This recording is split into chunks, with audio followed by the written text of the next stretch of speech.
Every barrel of oil carries a geography of risk. Before geopolitical headlines ever reach the energy markets, crude must physically travel through a handful of extremely narrow, high-risk corridors. Take the Strait of Hormuz. The distance between the Iranian and Omani coastlines spans roughly 30 miles at its widest navigable point. But for commercial shipping, these geographic boundaries are secondary. The International Maritime Organization regulates this space using a traffic separation scheme. It operates exactly like a highway. There is a strictly defined 2-mile-wide inbound channel, a 2-mile-wide outbound channel, and a 2-mile buffer zone separating them. Massive deep draft vessels, like very large crude carriers, have to operate exclusively within these specific borders. The global economy relies on threading 20% of its petroleum consumption through this highly compressed 4-mile navigable needle.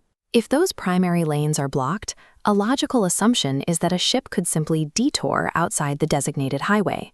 To understand why they can't, we have to look at the ocean floor. The topography of the strait features a deep navigable trench right in the center. This trench corresponds perfectly with the designated 2-mile shipping lanes. On either side, the coastal waters become dangerously shallow. A fully loaded crude carrier sits deep in the water. If one of these massive ships strays outside the central trench to avoid a blockade, its submerged hull will immediately run aground on the shallow coastal shelf. Strict compliance with the established shipping lanes is an absolute physical mandate dictated by the geography of the Earth. Because the physical path is so restricted, the legal framework governing it has to be ironclad.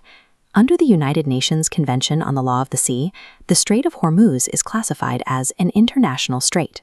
Normally, the coastal waters surrounding a nation fall under a rule called innocent passage. In these zones, the local state has the authority to condition access or restrict vessels for security reasons. But vessels operating within an international strait are protected by transit passage rights. This higher legal standard guarantees freedom of navigation that cannot be unilaterally suspended or hampered by bordering states. Let's test this concept. If a bordering nation establishes a new administrative authority demanding tolls and prior authorization to use those 2-mile lanes, is that legally binding? The answer is no.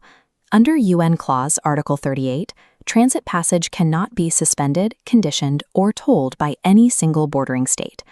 International law explicitly protects this corridor as an open global highway.